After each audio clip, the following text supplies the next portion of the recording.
partially cloudy in Paris with a 40 degree Fahrenheit temperature. That's 5 degrees Celsius with possible rain showers expected. What's your name? Bob King.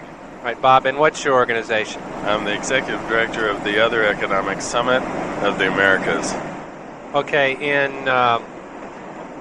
2 to 3 sentences, what is the purpose of the Other Economic Summit? What is its goal? Its goal is to bring together people from a wide variety of popular movements to discuss the implications of macroeconomic policy and international trade. All right.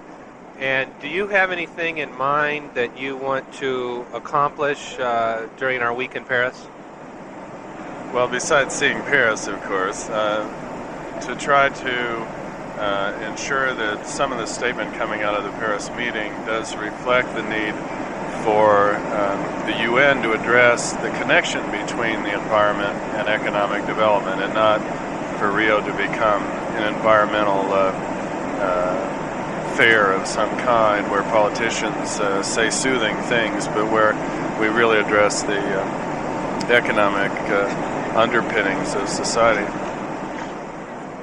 Well, I want to ask people not only from the United States questions, but also people from other continents and other nations and cultures questions. In part, one of the questions I want to ask is, what do they think of the United States, and how should the United States government, what role should it play in international relations? I'm going to bring this back and perhaps try to play it on public radio so we can sort of see the way others see us. But do you have any suggestions for what are the questions I should be asking people? What are the important questions as we approach the turn of the millennium? Do you have a quick answer for that?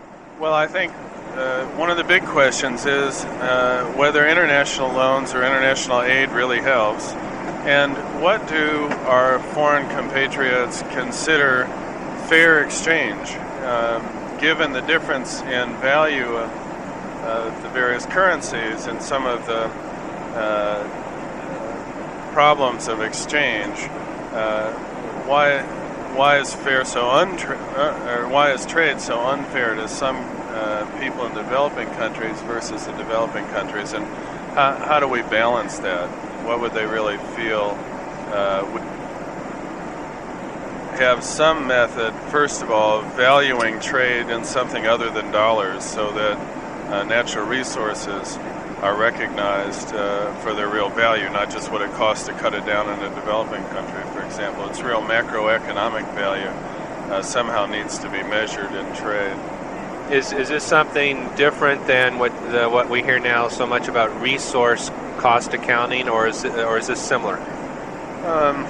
It involves resource accounting, yeah. There's still an awful lot of discussion about how exactly one quantifies the value of a tree, much less a biodiverse ecosystem, but certainly we need to develop more accurate ways of doing that, and then be able to measure the value of things in exchange in something other than dollars. I think that's right. So in other words, what you're suggesting is that I should ask people from other nations what they would expect from the North or from the United States to help persuade them treat their ecosystems in a sustainable manner, or was your answer more narrow than that? Well, it was a little different, actually. I think that the first question is, does aid help? In other words, loaning them money in the currency of a developed country really sets up an unfair advantage for the loaner, and the debtor finds himself in a situation where they can simply never repay it. Real interest rates, if you do the ecological accounting of the natural resource value, the real interest rates on an IMF loan, for example, are 400 to 600% to Brazil if they're made in U.S. dollars. So there's never any real hope of them paying that money back, you see, if you take real values into account. So the question, first of all, I say, do they feel like they're benefited by, quote, aid? And I think given that the answer is no, and that I'd be interested to hear what they say, but most people I've talked to, the answer they would give is no. Are they at the same time, though, prepared to consider a situation in which perhaps we emphasize trading information more and goods less, and try to make the developed countries more self-sufficient. In other words, right now the developed countries' economic engine is fired by or fueled by materials from the developing world. Now, if we allow the developing world to maintain their own materials and energy and resources for their own development and try to become self-sufficient, is that enough for them? Can they develop themselves? We'll give them information, we give them help, but not stuff, not sell them things and not loan them money. Can we work out an arrangement like that that would then truly be fair? Doesn't so much of this aid go just to the ruling elites, which then uses it to exploit not only the resources but also the people of the nation states? Well, I think that you probably find that true in developed and developing countries, that when there's a big money flow, the people at the top of the hierarchy tend to get paid a lot more disproportionately. But what I'm saying is it goes beyond that there is no way, even in a fair system, I mean, assuming completely honest politicians are in their economy, that a dollar simply buys more. You've witnessed this yourself. I mean, for instance, we have free trade even in the United States. So when you leave New York City and you go to Paducah, your dollar goes a lot further. You can buy a lot more, and that's because there's more environmental contribution to the economy of Paducah than there is in New York. In New York City, you have everything you do requires a monetary exchange, so there's more currency. Currency means less, or in other words, you need more dollars. Now, when you take that dollar from a New York bank and you loan it to somebody in Paducah, you're getting more, and the banker in New York benefits more. Now, it's much more extreme when the New York bankers go to Brazil and they make a loan down there. They can buy a huge amount of resources for that dollar. And what do the Brazilians have to do? They have to turn around and give the dollar for American goods, which are finished goods, which have more or less had all the economic value sort of pulled out of them in terms of your value-added potential for creating jobs or creating economic activity. That's all gone. That's all developed here in the United States for. And then get a loan where they have to pay it back by working much harder than we have to work to generate the same number of dollars. It's a little confusing, I know. Well, is this I take it, something you've been thinking about for a while, and something that you consider one of the more burning issues in international economic policy? Yeah, absolutely. I think the whole idea of aid is wrong. I think that loaning underdeveloped countries money in the currency of developed countries is a way to keep them in the company's store. And so they are always in debt, always in our debt, always in under our control, and that the bankers must know that even. And I think that breaking out of this cycle of aid is almost like breaking out of the cycle of poverty in the United States with the same kind of, aid programs. And so, although at least in the United States we give aid to poor people, we give them money. We don't loan them money. Thank you very much, Bob. Now, could you? That's what the book's about. This is the book. This is the book you're writing. I'm trying to figure out how to explain this in this book that I'm working on. It's going to be called "The Prosperous Way Down." Well, I'm looking forward to seeing that. Where are you? I'm on chapter 3. So okay, I want a copy of it. Now, Paula, could you state your name, please? Paula Brennicke. And Paula, what is your organization? The Turtle Island office of the Bioregional Movement. Okay, let me ask you some similar questions. What do you hope to accomplish in Paris? I would like us to figure out some way that we can affect a change of attitude in people that allows us to say it's okay to plunder the rest of the planet for what we want. So in other words, you're looking for more of a deep-seated cultural change. Right. That's exactly what I'm interested in. How do you think we can go about doing that? I wish I had the answer. I really don't know at this point. I really think that's going to be the big issue of the turn of the millennium, is how to effect broad-based cultural change. I think none of it will happen until we can get the attitudinal change. So do you have any suggestions for me as to the appropriate questions to be asking people. Let me think a minute. Okay. You might ask them whether or not they've felt an attitude change themselves. Have they felt different, or have they acted different in the last year, just to see? I mean, if this is your question, I mean, here are people who are supposedly the most informed on the planet. Let's ask them, how have they changed what they do, or how they perceive what they do? Yeah, I have some questions about that myself. I still drive a car. I live in a fairly nice big house. I buy goods. I undoubtedly participate in this structure that we're scrutinizing here. Because it's almost impossible to live if you don't. Well, my theory about all this is that people change as they have to.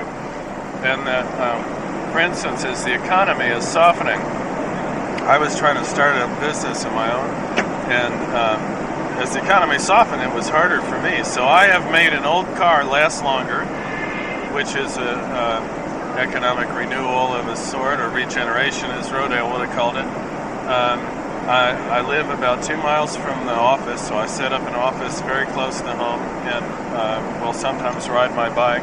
And we keep a bike at the office, so for deliveries downtown, or to go to the Federal Express, or to whatever, we take the bike. And I'm about a block and a half from hotel gym or health club that I'm a member of, so I run around the lake at noon and walk back. And so I think, I see changes like that. I'm also in a fairly small house. I think we're all going to have to go to either smaller houses, or I think there's going to be a big business in dividing old big houses into duplexes and things like that. And you're beginning to see the economy force people again to be conservative. And for instance, the last time we had a steady state economy was probably during World War II and the Depression. And it was sort of forced. It wasn't because of limitation of supply, but a diversion of supply of resources to the war. But still in all, the economy was stagnant. And you saw people evolve values during that period, which were very different than they are today, or were in the last decade. And yet we're headed back toward that. I have kind of a sense that at a population level, we really have not developed willpower. I mean, some individuals, you can argue, have some degree of willpower, but even as individuals, we respond to our environment. I'll bring it back to you. We don't really have willpower in the sense that we tend to respond to our environment. And certainly as a population, if you look at how we respond or how we have evolved, again, we are responding to our environment, resources that are available and that sort of thing. I mean, in the 50s, you couldn't go wrong borrowing money. But I don't know many people right now who are rushing out to borrow money, and banks are even a little leery of lending it. But I mean, it gets, right now, instead of getting easier to pay it off because resources are declining, it gets harder and harder to pay off loans. When I bought a house in the early 70s, my payments seemed to get easier to pay into the late 70s. But when I bought another house in the mid-80s, now I find it's getting harder every month.